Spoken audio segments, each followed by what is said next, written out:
Media kabel yaitu cepat, stabil, aman, tapi kekurangannya pemasangan yang ribet dan tidak fleksibel.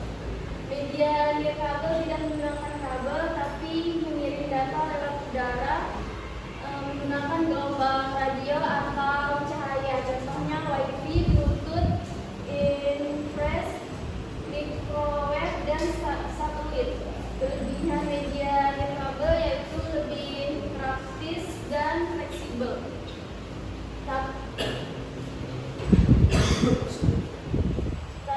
Tapi bisa mengganggu sinyal dan kurang aman dibanding kabel. Cara kerja jaringan ada 4. Yang pertama, komputer mengirim data lewat kartu jaringan NIC. Yang kedua, data dikirim lewat media transmisi, bisa lewat kabel atau Wi-Fi. Yang ketiga, switch atau router mengatur arah data menuju komputer tujuan.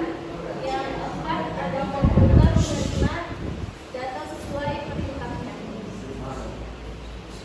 Kesimpulannya, jadi jaringan komputer itu seperti hubungan antara komputer, dia bisa saling tukar data dan informasi.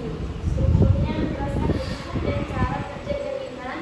Pikirannya adalah alat-alat yang membantu berkomunikasi, dan transmisi adalah jalur yang dipakai buat kirim data bisa lewat kabel dan tanpa kabel.